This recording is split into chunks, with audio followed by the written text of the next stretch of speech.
I was 7 or 8 years old when this happened. During the time, we were coming to Thailand from Laos.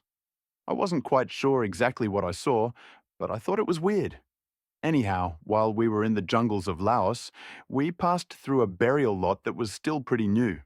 There were red and green sashes hung around the area. Some of the old folks said to not look at the cemetery and just pretend it wasn't there, or the spirit will follow you. I was scared, so I held my mom's hand tight and tried not to look at the cemetery. Even though I tried not to look, as a kid you're always curious, so I snuck a couple peeks at the cemetery. At first, I didn't see anything, but the second time I saw a little Hmong girl standing next to the cemetery, looking at us as we passed through. I didn't think anything of it because it was just a girl. I didn't look back to see if she was still there when we passed through, but had a strange feeling like someone was following us. My mum and I were somewhere in the middle of the pack, so I asked my mum, "Mum, did you see the girl at the cemetery?" She said, "No. Did you something when we passed through that cemetery?" I told her that I saw a Hmong girl standing next to the grave. She then asked if I sensed the little girl's presence, and I told her yes. She told my dad that there was a spirit following us. That night, my dad slept with me. He used some branches with leaves covering my face as a blanket. He told me not to remove the branches, and if hears someone call my name, to not answer it even if it sounded like my mom's voice.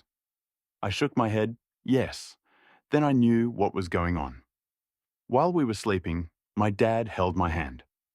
On the other hand, he had his Hmong knife wrapped in a red sash.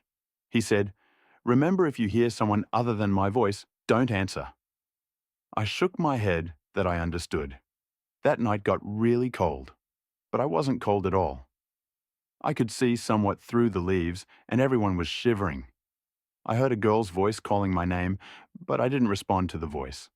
Then I heard my mom's voice calling me, and I almost answered it, but I remembered what Dad had told me. All of a sudden, all the men got up and sounded a little girl that no one recognized.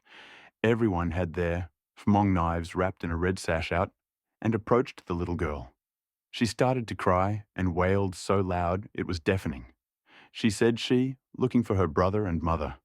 The men didn't care. They surrounded her, then started stabbing her. I could see the blood coming out of the little girl's body. Once the little girl was dead, the men started to chop her into pieces. Then, the weirdest thing happened. All her body parts transformed to animal-like body parts. The men said this part of the forest was haunted. Many kids and women went missing through other journeys that went through here before. After that night, I didn't feel the little girl's presence anymore, but my mother got really sick and passed away by the Mekong River. My dad had to make a choice who to save, his only son or his wife, and he chose me.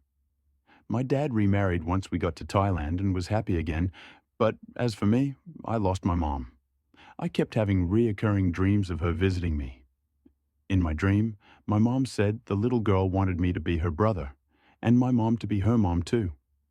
One day, I told my dad about my dreams, and he said she also was visiting him in his dreams. She was very angry at him for killing the little girl because she was the spirit of my unborn sister. The look on his voice explained it all, the pain and anguish of losing his wife and his unborn daughter. Later on in the week, we converted to Christianity because my new mom came from a Christian background. After that, my dad and I never had any more dreams of my mom. I still wonder though, what if I had answered the little girl's voice? What would have happened?